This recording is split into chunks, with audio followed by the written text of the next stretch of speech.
NASCAR fans, warmer weather, roaring engines, and victory lane vibes. It must be NASCAR season. Picture this: you've had an adrenaline packed day at the track, now you're kicked back by the pool, soaking up the sun, and you're looking to sip something that hits just right. Meet the Ounce of Hope's 5 milligram THC seltzer, a refreshing alcohol free way to unwind with a light buzz and zero hangover. At just $5 for a 16-ounce can, it's the only THC seltzer of its kind on the market and the best deal you'll find. Cheaper than a cocktail at your favorite pit stop. Whether you're winding down after the race day or vibing on a breezy summer night, choose from 4 delicious flavors: peach, cherry, lime, or berry. Ounce of Hope is the trusted cannabis company in Memphis and in all of Tennessee. Ounce of Hope ships federally legal THC and CBD products nationwide and also offers a variety of edibles like mushroom gummies, chocolates, and Rice Krispie treats, plus topicals and oils, all grown and crafted in Memphis, Tennessee for quality you can trust. So, if you're over 21, ready to elevate your race weekend or any weekend, check out ounceofhope.com and use promo code VICTORY for 20% off your first purchase. That's ounceofhope.com, promo code VICTORY for 20% off. Hey, what's up, y'all? This is former NASCAR driver Bill Lester. Bob Hockers. I'm NASCAR driver Natalie Decker. NASCAR's Chief Hype Officer Mamba Smith. And you're listening to Victory Lane. Victory Lane. Victory Lane. Victory Lane Vibe. Let's go. 376, Antron Brown is the top fuel champion. Just praying for it. There it is. Raja Karuth wins it at Las Vegas. First career win, gets it done. You stayed in the game, and it was just one step, one punch, one round at a time, and my guys had me a great stop, and we just executed. So there's more to come for sure. His final time through 3 and 4. He's gonna do it. Bubba Wallace wins at Kansas. What they gonna say now, baby? Let's go! He is the man who raises the bar, who raises the stats, who takes things to stratospheric levels, and he's only got 3 corners now. He can see the crowd standing and giving him that round of applause. 8 times we've said it before. Here's a 9th for you. Lewis Hamilton wins the British Grand Prix. What a victory! Hamilton is back.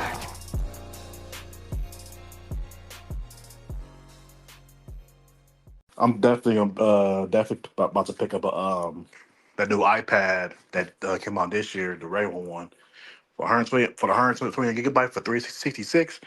Might as well. That's a crazy deal. That's a really good deal. Coming from Apple, Especially in this economy, that's a crazy deal. That's a crazy deal. That's a crazy packet deals for that one. Shout out packet deals. Got to get one before the shit when it goes up. So. I make it quick. Here we go. Welcome to another episode of Victory Lane Vibes. We are your hostesses with the mostesses. It's Jared, it's Bonte, it's Baraka.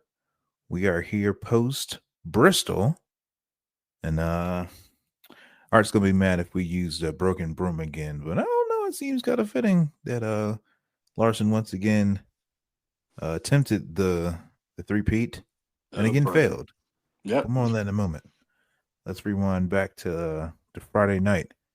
I got on my Raj shirt. Thought I was going to be able to inspire some greatness Friday evening. He got loose, spun. He battled back to finish. Where did Raj finish? What was it, like 14th or something? No, it was top 10. Oh, he got top 10. Did he finish 10th? I think it was ninth. Yeah. Once again, the all confusing everybody that drives for Spire comes and drives the HendrickCars.com scheme, but nevertheless, Kyle Larson could not catch Chandler Smith. Chandler Smith gets his first win of the year in trucks this season, starting to build the claims should he be back in Xfinity. So Chandler Smith's your winner. What did y'all think of the truck race? Barack, I'll let you go first. What do you think? Well, first off, I want to say thank you for Chandler Smith for saving us from a sweep, because that was, I'll be real, that race I had a bad feeling once Larson passed Heim. It was like, oh boy, fellas, it's not looking good at all. But the laps weren't on his side. Chandler Smith just had a big enough gap just to hold on. So overall, it was a pretty. I think. I'm guessing. This is a little bit of foreshadowing. This was probably one of the better races out of the weekend, in my opinion. Just saying. Yeah, nothing to write home about. Caruth, Raj, my boy. Rough start, but finished P9. Hein finishes P3.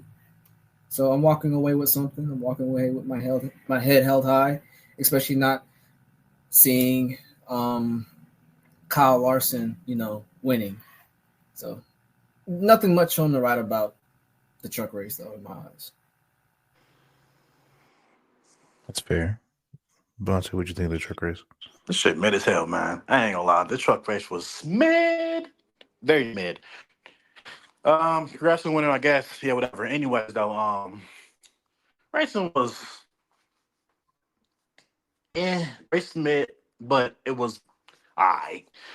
Happy for very happy for Roger to get a rebound, get 85 laps. Get some laps in, finish the top 10. But yeah, just a normal truck race as usual. Yeah, congrats on winner, I guess. I'm done. We're going to pause the show right quick to give you a quick update on our partners over at Home Field Apparel. So as you all know, it's a season of speed turn 2. I'm sitting here in my good rent shirt. It's nice and soft, nice and comfy. And we just released the McLaren collection year 2. So there's more Pato Award stuff, more McLaren merch as they warm up to get ready to unload all the stuff that Homefield has plans for the Indy 500. So let's just recap what we've released. You got your Hendrick merch, you got your 3 merch, and now you have McLaren merch. You know where to find it? Over at homefieldapparel.com. Use our promo code VLV25, save 15% off your first order. It looks good on us. We want to make sure it looks good on you too. I really can't say it. I know we've said it, time and time before. We like to get higher from supply, and you really can't beat the quality. You really can't beat the fit and finish. The national championship game just ended tonight, so I know they're going to put up some Florida national championship stuff. Grab that, and also grab you some of the racing collection from our partners over at Home Field Apparel. So remember, homefieldapparel.com. Use our promo code VLV25, save 15% on your order. Get the app, Shop Pay, Klarna, PayPal, Pay in 4, however you got to get it how you live, and let us see what you got. Remember to tag us, send it to us. Let's see what you used the VLV25 for. We'll see y'all next week. Now back to whatever we were talking about on the show. Jerry, your mic is muted, bro. Thank you. I feel like we'll get to this a little bit later in the show. But it's crazy just how when spec motors, spec chassis, you kind of it gets a little long in the tooth sometimes. You really can't make nothing shake when you're driving the same thing everybody else is.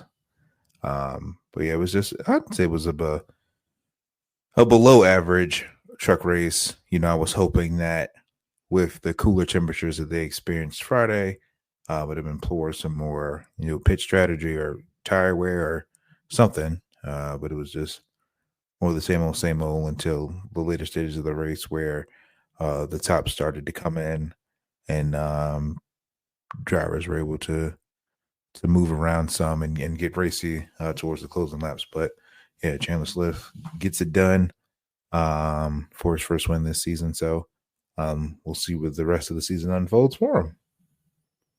Moving on to Saturday's Snooze Fest. Talk about a beat down. I guess it's refreshing when the Hendrick car races as a Hendrick car and not the 7th JRM car, because Kyle Larson made sure to put the chrome bumper on our guy a couple times to scoot him out of the way, onward to his march of his win Saturday in Xfinity. And so it was quoted where he, I think he had in a Larson interview with Harvick on Harvick's podcast, and he was saying how he enjoys going to the lower series, because and then winning, because it embarrasses the drivers, and is also a major embarrassment to NASCAR to allow him to do that. Yep. I was like, man, you don't have to just come out and say it like that, but at least we know why you drive with ill intent. Yeah. when you run in the lower series. He doesn't have NASCAR's best intentions at all. No, not at all. No, not even a little bit. Not even close. Not even close. But yeah, Larson wins the Xfinity race on Saturday evening. Do all series get a sword as a trophy? Is that the thing? Or just everybody, all series gets a sword, because remember Noah Gragson ended up getting. Remember he won at Bristol a couple years ago. He ended up getting a sword. He did get a sword. I think Sam. Is it just a spring race?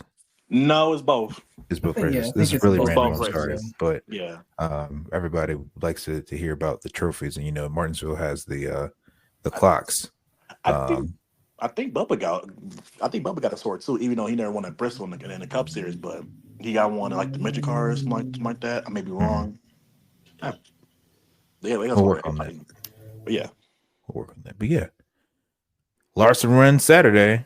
What'd y'all think of the Xfinity race? Bonte, I'll let you start. What were your thoughts for Saturday's race? Unfortunately, we call that the Larson experience on Saturday. That's all you can say. The Larson experience. Race was pretty, but trucks is better than Saturday, but it was pretty much Larson is just saying, "Hi everybody, I'm gonna beat every last one of y'all," and pretty much whoop the whole field, like it's Truex in 2016 the Coke 600. But all you pretty much can say is the Larson experience. That's all I gotta say. Baraka, what were your thoughts on the Xfinity race? Well, this is I think Bonzi said it earlier. It's the Larson experience. This race was just dead. I couldn't really care about the race at a certain point of stage one. Especially how Larson ran through the field. The only highlight for me, and I think ever since he called him Can't Close Creed, I've been watching him with one eye towards him just to make sure can he beat the allegations. And yet again, Sheldon Creed, no fault of his own, just the more I say, the less I say, the better. I saw a tweet earlier today from J.R. Hudson, and I don't want to misquote him, but it was an eye opener. Pretty much to summarize how this race was. This pretty much said, 73 laps into the Xfinity race in stage one, there was only 13 cars on the lead lap. Just for a heads up for the new listeners out there, they are for each race roughly has between 38 to 40 cars racing, and again, you're 37 laps in. I know it's a short track, it could happen, but to have only 13 cars on the lead lap in the middle, not towards the end, in the middle, towards the end, there was only 7 at the end of stage one. So, this was that me saying that is pretty much summarized how the Xfinity race at Bristol was. It was pretty dead, shocking, and the Larson experience. That's what I will call it. Before you go, Jared, I do want to say this though. I'm glad Sheldon Creed's all right because the role, man. Yeah, he got smacked. He got smacked. Like, god damn. Like, I'm glad Brendan Poole okay too, but holy hell, that was bad. He got smacked hard. Yeah, those crashes were rough. Jared, did you see the side of Brendan Poole's car? I did. So it was a wonder, like, how that race didn't get red flag. It was foam everywhere. He got Right. murdered. That wasn't a vehicle at that point. It was just a shell of its own. No, I know y'all are real hard on him, but I'm just glad he's all right because that was a lick. Agreed. So hopefully he's in good spirits and good shape, and he'll be ready for next week. Oh yeah, Rockingham. Yes, sir. I'm excited for it. But yeah, it's hard sometimes. You know, at least Friday, Chandler still his own and beat Larson. And Larson sort of, I wouldn't say he gave up, but he tried to run the hot line and see if he can make any ground on him. But Chandler was just too fast and he couldn't. So he just accepted defeat and got back down on the bottom. But Saturday, if Saturday wasn't enough masterclass for you, it always seems that I saw this tweet earlier. It was really funny. Like they said, don't come at me with torches and everything. But the tweet said, it's crazy how NASCAR rigs a victory for Hendrick after they've experienced immense tragedy. And I sort of got thinking about amen. How every tragic event that's happened to Hendrick Motorsports, they've triumphed in victory lane. I'm not a conspiracy theorist, but it's just something like, I don't know if it's extra motivation for them or what, but they do truly always seem to find victory lane when they've had a terrible mishap or they've experienced a great loss. So for that, what better way to honor John than to get a sticker on the car? Kyle Larson spanks that ass again Sunday. It was belt to ass, thrown in the room, extension cord whooping, got the switch from the tree outside. Like he beat that ass Sunday. Larson pretty much told every other Xfinity driver to go to the trees, go to the bush, pick out a stick, and then pass them to your counterparts. Because I was doing the same thing. Like it was crazy. That was crazy. If you can't hear our foreshadowing, here it is. Larson wins Sunday in dramatic fashion. He wins the Cup race. Let's talk about it. Bonte, what were your thoughts on yesterday's Cup experience? That was one of the worst fucking races I've ever seen in my life. What the hell was that? Outside of the Larson experience, again, it was no tire fall off. Like we thought we was gonna get like last spring race was probably one of the best Bristol races, spring races in a while.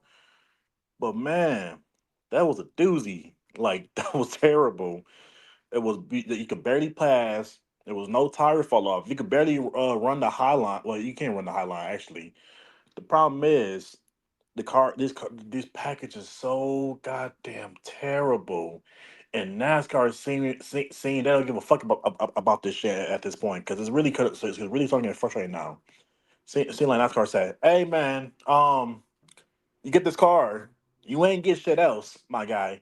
Take it or leave it. You be alright." That's how I feel. But oh man, I'm going to need NASCAR to step that shit together because this is just getting out of hand. This is doo-doo water, ass, tastic, but all the above. Thumbs down. Bad race. We all need high horsepower or better package is what we need. The race is pretty doo-doo water. Okay. All you get is less large experience. That's all I gotta say. Baraka. So, you know how I raved about how roughly around 7 cars at the end of stage 1 were on the lead lap. So according to ChatGPT, just take a guess. I want you. We're gonna play a game. Jared and Monty, you can participate. How many cars were on the lead lap at the end of Sunday's Cup race? Okay, 7. 7. You're both wrong. It was actually less. It was 5. God damn. 5. Oh, that's bad. This. Oh wow. So, yeah. And actually, I asked ChatGPT again for the Xfinity race. They say even though at the end of stage 1, 7 cars, 23 cars ended on the lead lap at the end of Saturday's Xfinity race. But that's neither here nor there. We have to address at this point. Good. I say this. I'm gonna agree with my boy Jet MDK on YouTube. Goodyear's been taking a lot of slack. Was giving a lot of shtick for the tire fall off, how the temps, if it's too warm, it can fall off very quickly. If it's slightly too cold, they can last as long as a Nokia phone. Submit in a block of cement. You could put it in a block of cement, let it sit there for a few days, take it out, and it'll still be working fine. At this point, I'm looking at NASCAR with this car. I had high hopes. I was very hopeful about this package when it was first introduced. Fellas, we're 4 years in. We are 4 years into this generation, and it's always at Bristol. It just shows it's like at this point, what more can we do? At this point, I'm in the camp of like how Toyota, Chevy, Denny has been expressing it. The engine manufacturers are ready to up that horsepower. Like they set that engine up for they could just take that plate off and just tell every driver go with the wind. Let fate decide at this point. And bump the horsepower, because at this point NASCAR has been adjusting, the spoiler, adjusting the diffuser. Goodyear's been bringing us option tires, but now NASCAR says no. At this point, I don't know what more can we do. When you have 5 cars at the end of the race on the lead lap, fellas, if you what's next? What are they doing? I'm just confused at this point. Like outside of again back-to-back Larson experience, Danny tried, but that 5 car was just too powerful at this track. But outside of that, yeah, JGR took care of P2 to P4 with my boy Tyrone finally having a good race, and Briscoe too. Outside of that, 2311 had a very up and down race. I just what does NASCAR have to do to bump the horsepower? Like what more? How much more evidence can be displayed for 4 years straight that hey, maybe we should up the horsepower? When you have people saying they'd rather watch mid 2010 Pocono than this, that should tell you something. But yeah, that's me. I'm concluding my rant. I feel like Goodyear's does a lot of the heavy lifting when it comes to this car, and we were talking about it a little bit earlier in the group chat. You give this car the most mechanical grip NASCAR's probably ever had in a Cup car, and you give them a spec body, and you give them, I wouldn't say a spec motor, but you limit the ECU to do as much as it can. A lot of the red lines or the rev limiters, I'm sorry, back off of the red line the motor actually has to sort of keep you in that green zone of power. And you wonder why this is the result that you have. It's I know I've been screaming it since we realized that this car wasn't going to be a good product on short tracks. We need more horsepower. And if that's not going to happen, then we need to change the skew of the car. Y'all remember when NASCAR Cup cars, you couldn't be able to put a piece of paper underneath them at speed, and how like the aerodynamics were just completely different. Now, granted, I feel like we don't. If this is going to be the car that all the owners agree to have, then how do we make it better? Okay, they implemented torque sensors this year. I guess to see if another manufacturer can come and they can put the power down that these cars say that they're putting down, or B, it opens up for the hybrid generation of this body car to hopefully give us more power. But if that's not going to work, I just remember like all of the changes that the Gen 6 car went through until there was a happy product. It's time to change the skew of the car. It's time to take the underbody aerodynamics out of it. It's time to run narrower tires. Like it's time to start getting experimental.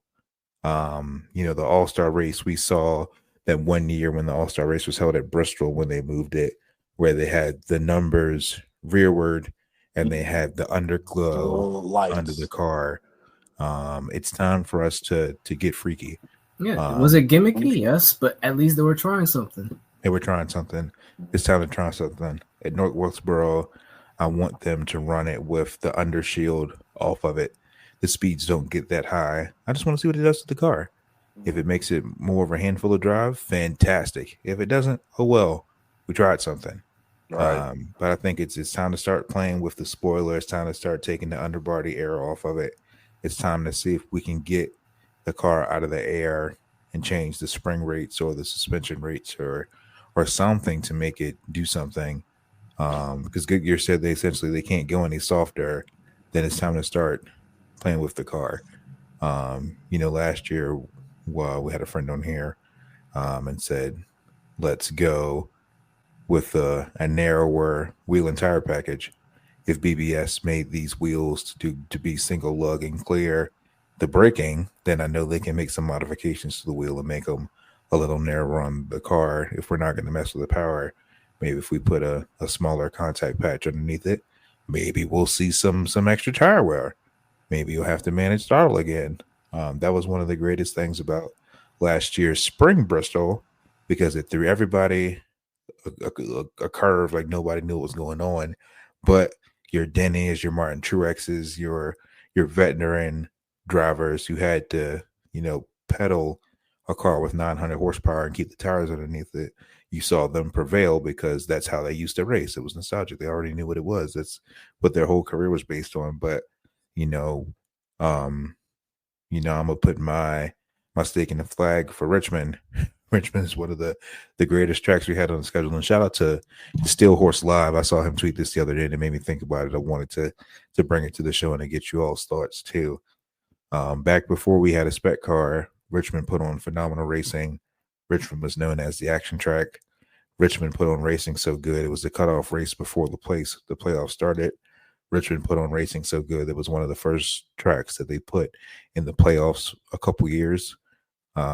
So I know that, we know the racetrack has put on great racing, but he said that what killed it was spec racing. And he brought up IROC series. The IROC series was 15 spec cars, and they put on similar racing, at Richmond, at Atlanta, at Daytona. And it was all tight knit, meh racing. Mm-hmm. And that's essentially what we have now, tight knit, meh racing. They wanted to have a car that was an end all be all do all. And the only thing this car excels at is mile and a halves. And that's the track style that SMI is trying to get away from, where at this juncture, I feel like we need to add more. So if we're not going to give more power or narrower wheels, then let's start deconstructing this car to see if you can get that close knit racing that I feel like the car will still race pretty close together, just because if they don't have any power, the cars will still be closer to one another. But we should make them more of a handful if the Like I said, if everybody's driving the same thing and the drivers are the difference, well, let's change the car so the drivers can be that difference. Mm-hmm. Would you guys implement that hybrid system they have in IndyCar into NASCAR? I would. I feel like a push to pass system would be fantastic. Obviously, it has to be on a track surface that allows for it, which means we probably only get it 5 times a year when they go to road courses. Mm-hmm. But I just want them to be able to do more. Like in F1, they can change the engine modes, and they have the the DRS system. But I just feel like it's time. We said last week they need to put a supercharger on this that can give us some power, and they're like, and I'm still here. I'm still saying it. We need horsepower. Something has to change. Like it's nothing, none of this with this Gen 7. Now that I feel like Richmond got a bad rep last year, they took a race day from it. Everybody was joyous. Yay, no more Richmond. But the car gave us a bland Darlington, a bland Bristol, and the next time the car comes back on the track is going to be a bland Talladega, where they go 3 wide for TV, but you can't do anything to pass anybody. Nope. And so we're about to get a month of butt cheeks with this Gen 7 car. And, pretty much. Yep. And as far as I know, they haven't. The only change that they've made to the car has been the additional bracing after learning the impacts from Kurt's accident with it. And then they changed the super speedway package from Ryan Peace being a test pilot and flipping over in the car as many times as he did. Yep, but then that didn't work because the same shit happened again in February. Right. So like I said, it's time to go under the microscope and try something. So the reason I bring that up, the hybrid system up, is mainly because I remember when the hybrid system was first introduced in IndyCar. It wasn't at a road course. I believe it was at Iowa, and it was like drivers were trying to get to grips in it, but it was fairly entertaining. Seeing the energy recovering after they use the hybrid system. Now how they have to slow down just to recover as much. I feel like that could be entertaining in a way. That same system, right, implemented in NASCAR. You already got a manufacturer who's already doing it in IndyCar. You have a manufacturer that somewhat does it in their road. Well, not somewhat. They do it in their road cars, but then also in racing in terms of like WEC, with Toyota, and then Ford. I feel like they do have the knowledge now with partnering up with Red Bull at Formula One, understanding just hybrid technology in a way, even though they do have hybrid technology in their road cars. But and I bring this up because NASCAR wonders why, they want new, manufacturers to come in, some additional, but they're doing the very thing that will shun them away in terms of keeping it so spec to the point there's not much power in their engines. Right. And you have every manufacturer currently in Ford, Toyota, and Chevy saying, they developed this car. Whenever they get the call from NASCAR, they could just remove a few bolts here and there. Boom, you get like 900 plus horsepower in that engine. Literally. All they have to do is take the restrictor plate off this motor and it'll be fantastic. Yeah. So at this point, NASCAR has been doing their very best not to address the real issue with that car. Like they addressed, after Kirk's incident, after Ryan Priest's takeoff and the other incidents, but yet that power plant has just not changed at all. They tweaked the spoiler, they tweaked the diffuser, they do all this stuff aerodynamically in a way, and they're still producing the same results. At this point, you might as well open that hood and take that restrictor plate off at this point. Like, again, why is NASCAR so hesitant? Like, well, I think we may have an understanding. I don't know, but with this generation of cars, you just take the gloves off at this point. Don't dance around the bush. Just take the gloves off. Yeah, it's I said, I just if we go back to how they used to run the All-Star race, I think it's time. And I mean, to your point, Brock, you bring up the hybrid system. This car was designed in mind with some form of electrification being a part of it at some point.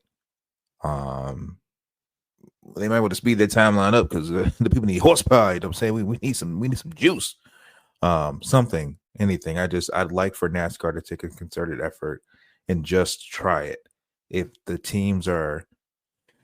they're forced to run this car that NASCAR approves, that NASCAR owns, and I'm not sure if they have the fan council this year. I haven't heard Art rant about it, but I feel like from a purist standpoint, I guess you can say if you watch Bristol in person, it was fantastic.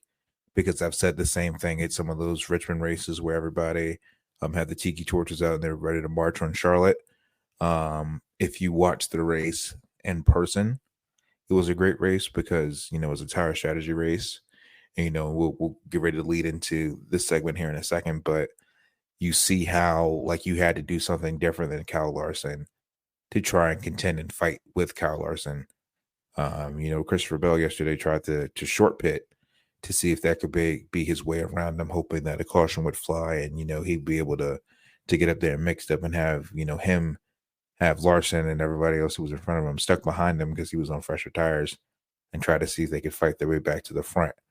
You saw Tyler Reddick and Bubba Wallace try yesterday do the same thing.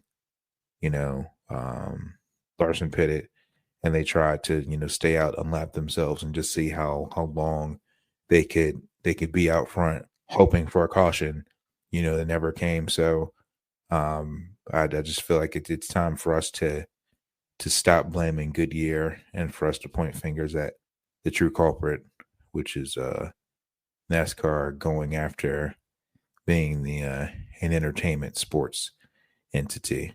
I feel like, the races were exciting when you had your own fab guys. And it was sort of one of the teams to design the cars, to put the engines in. Nothing was spec outside of like the rear gear that they had to run. And it was like you spend the money, you invest in the R&D, and you bring your best product. And now, and Denny said it earlier, you're building essentially a Lego, and you can only cut so many quarters to make your Lego car faster than others. And then eventually, the other people who weren't so good at building the Legos, they're going to build them a little bit better, a little bit stronger. And then everybody is going to have competitive Legos. Case in point, did you see how fast Spire was yesterday? Yeah, out of nowhere. Like, what the hell? You got Justin Haley, who Parsons Holmes were in the top 5. Justin Haley in second. It's all 7 of Hendrick's cars yesterday were fast. Right. So yeah, it's please. Hell, even LaJoy Logano couldn't even rebound. Once he was lap down, it was over. Turkish toupee had a stinker, man. I prayed for days like that. Brother, we are on the show.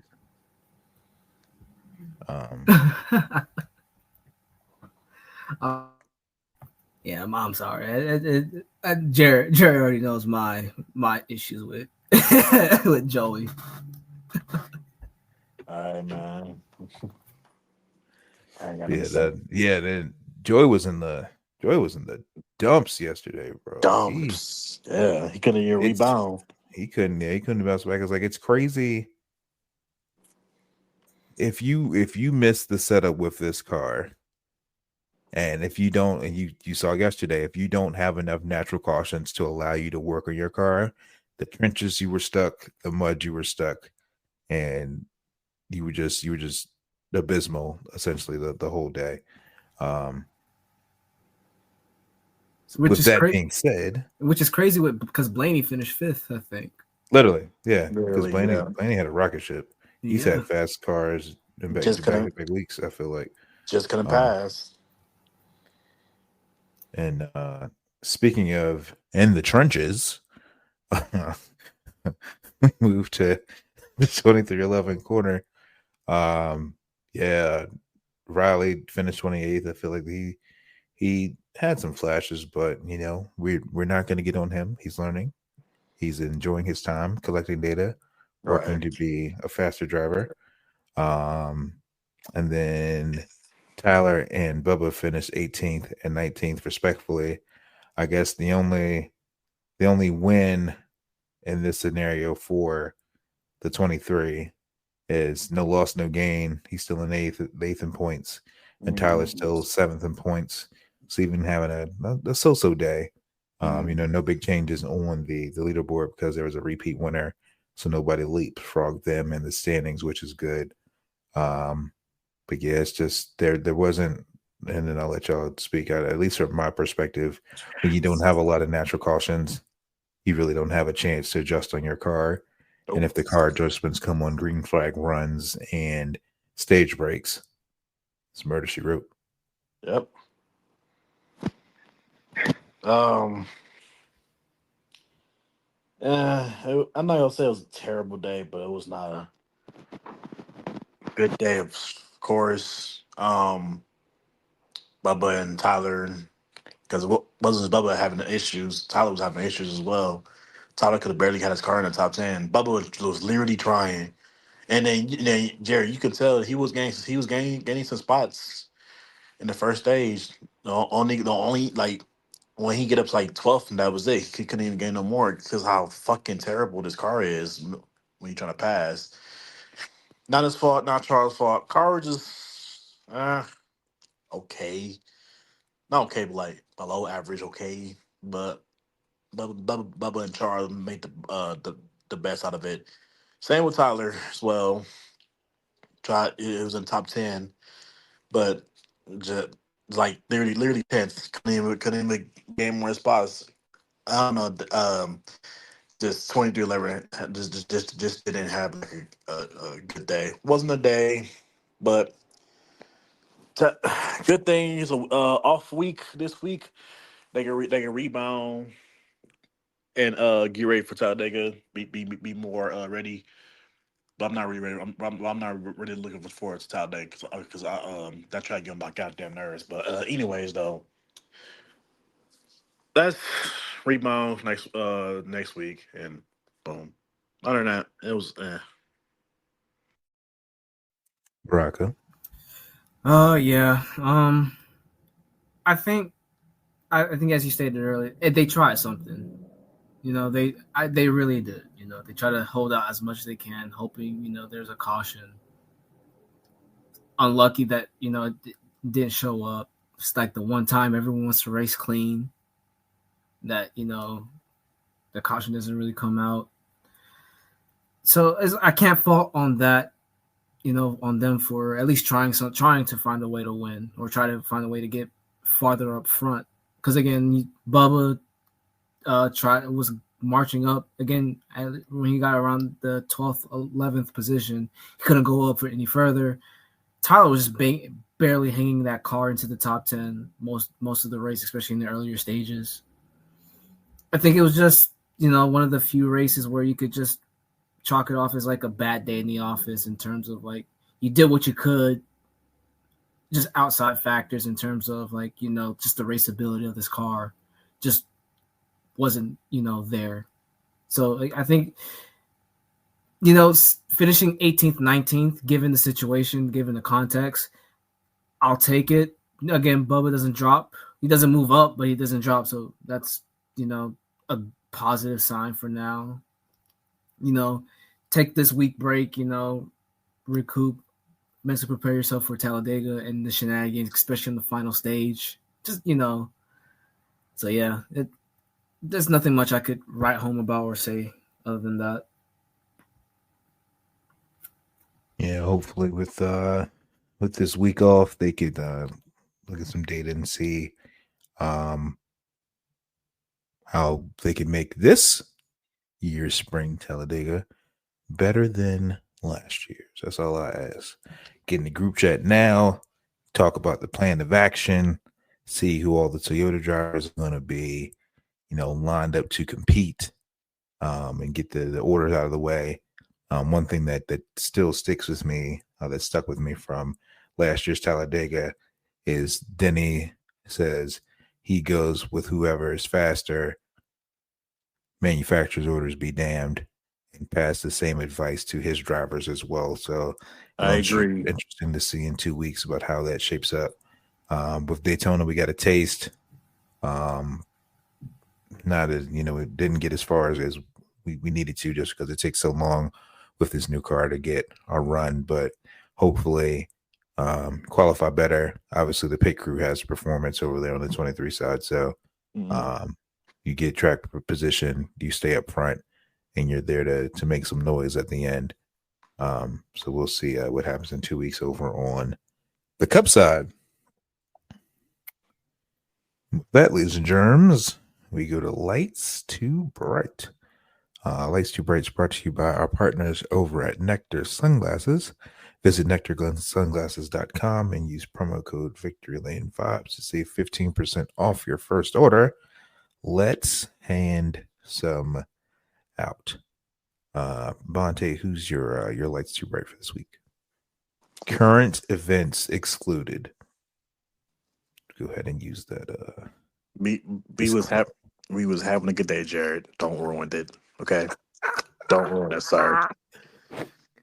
Actually, this week, no driver. Surprisingly, it's going to be NASCAR because they continue to keep fucking us over with this damn package with this nation car.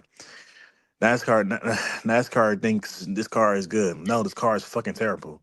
Doo-doo water, ass-tastic, all the above. I'm gonna need y'all to change this car, and no, cause NASCAR, I'm sick of you. I'm sick of y'all. I'm tired, big dog. I'm tired. Y'all need to fix this damn car and make it better. Hell, give it a whole exhibit. Put my ride treatment. That's all I ask for. Stop making it damn difficult, NASCAR. Fix this damn car. Wise words.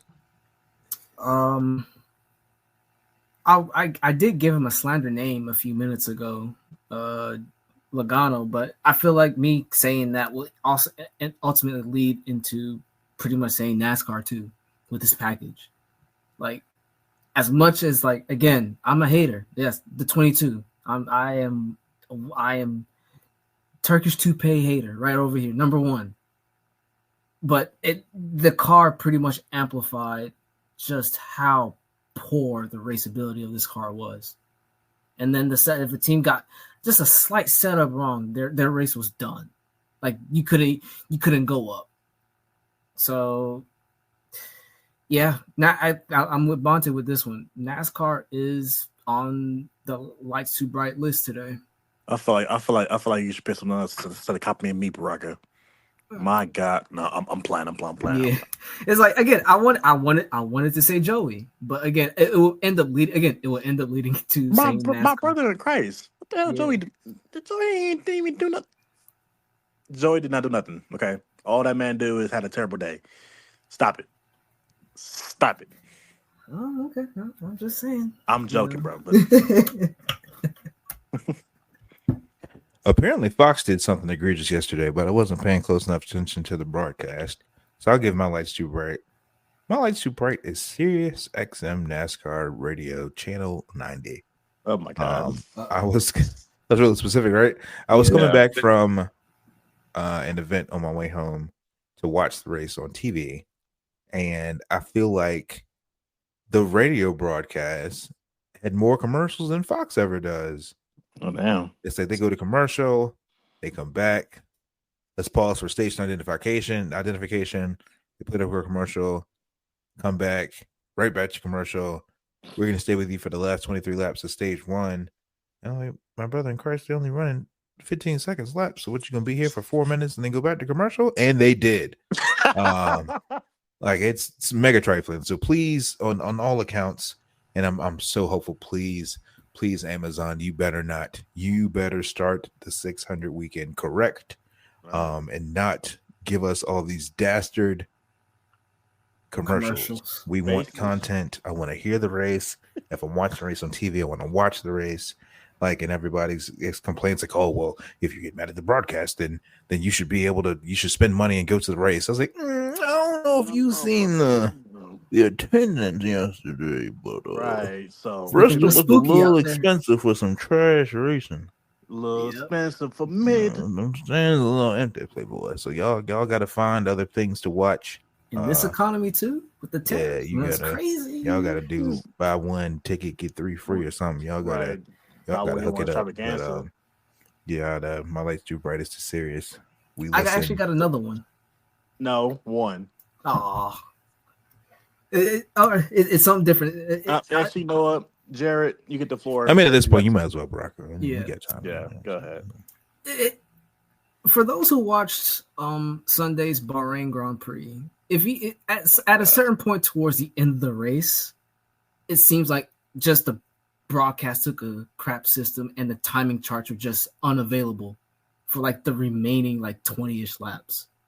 Like right when you saw like Lando trying to catch up to George, overtake him, trying to get up to Piastri and all that stuff, and George putting up a defensive masterclass against Charles, and out of nowhere, just the timing charts were just gone.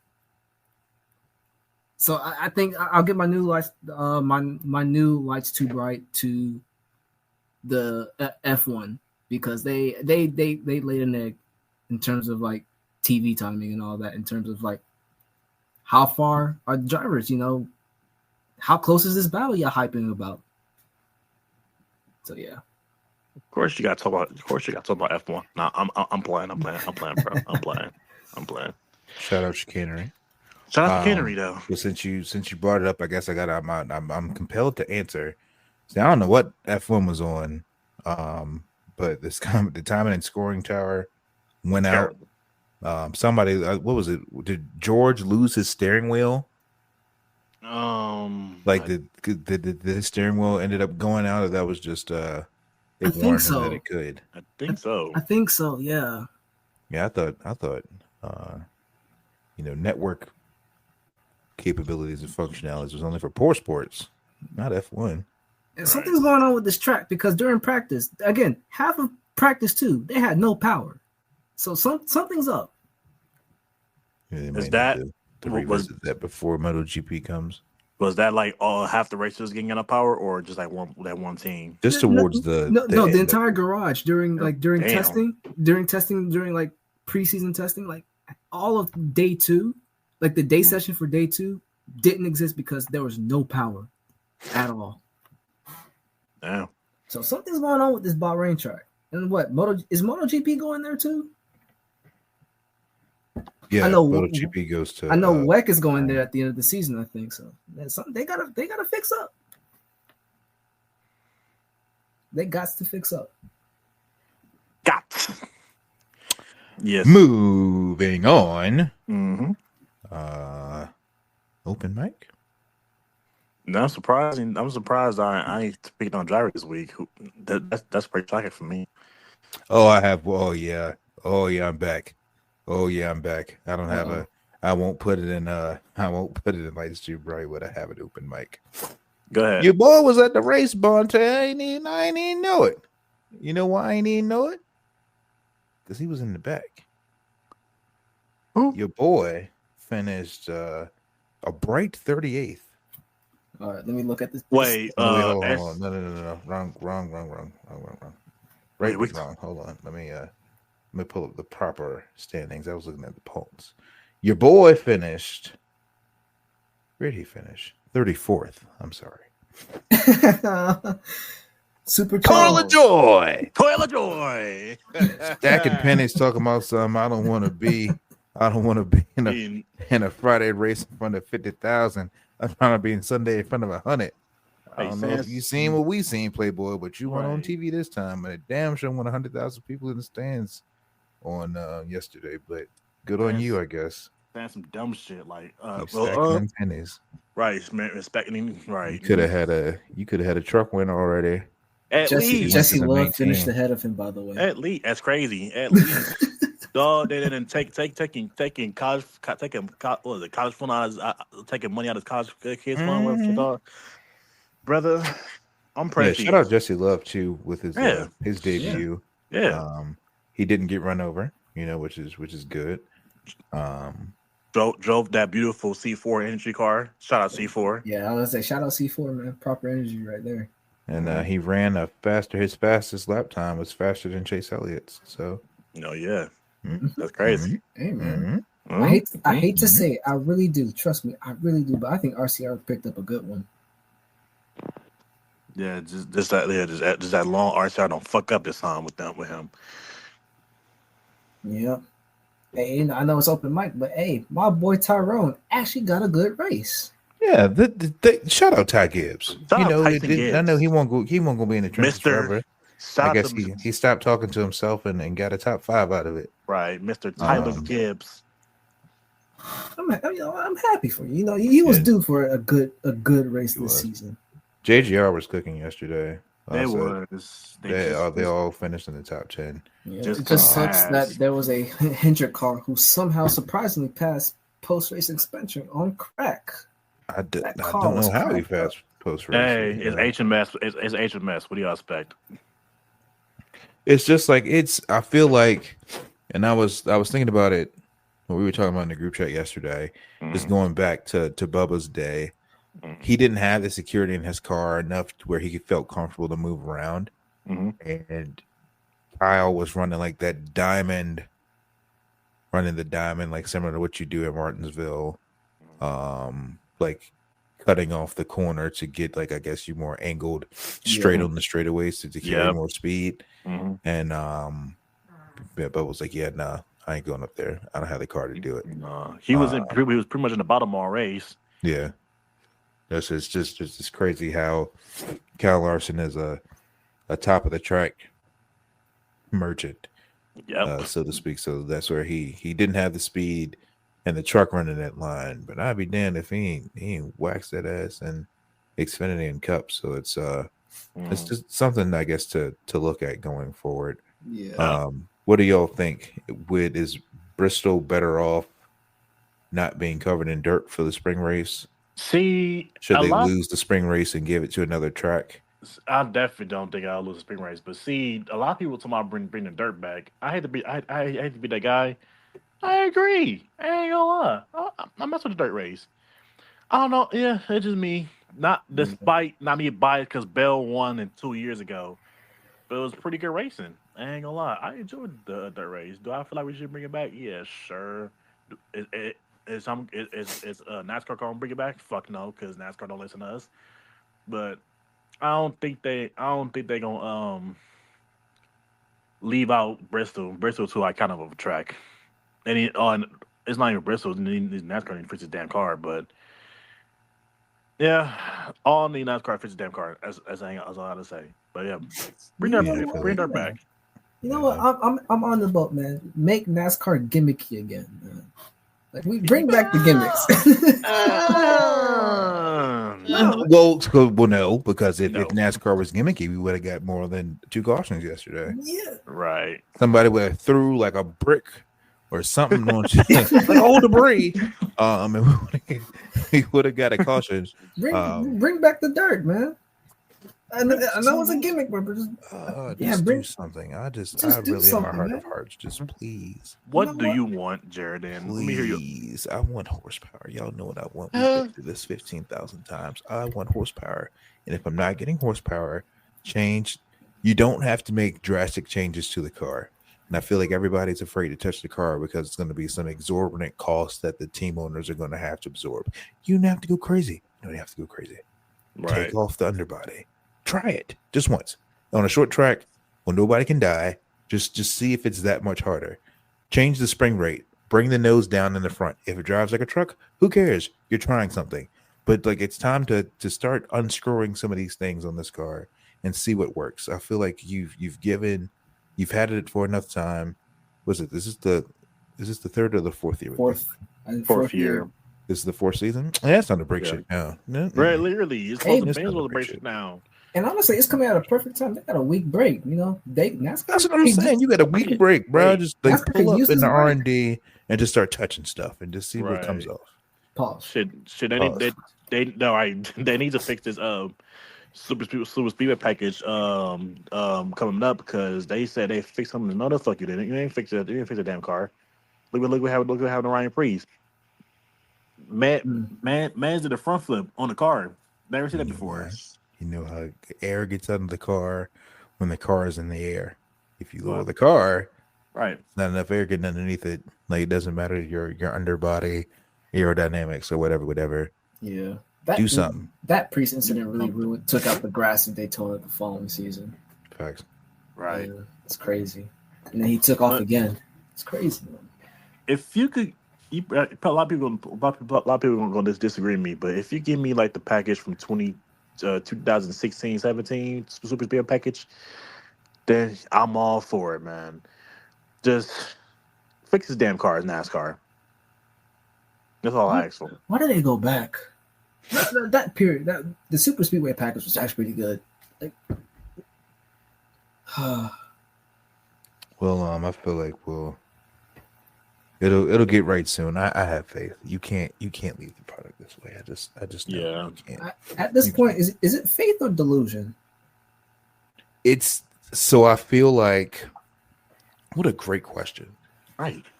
With everybody brings up like nostalgia when they like, oh, bring blah blah blah back in NASCAR.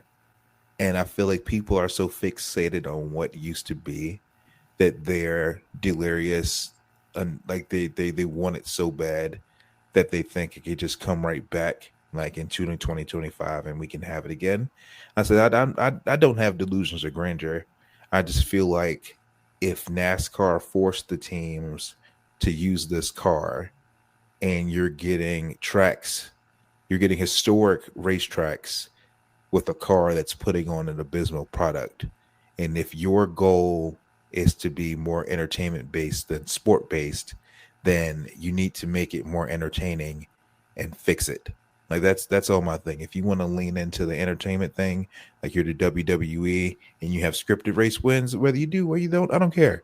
But at least it has to be more exciting than the super speedway races. Like you have 6 races on the schedule where it's tight knit, everybody's under blanket, somebody's gonna wreck. It's gonna be like a huge cataclysmic explosion, and then you have to see who's the rest of the best that wins.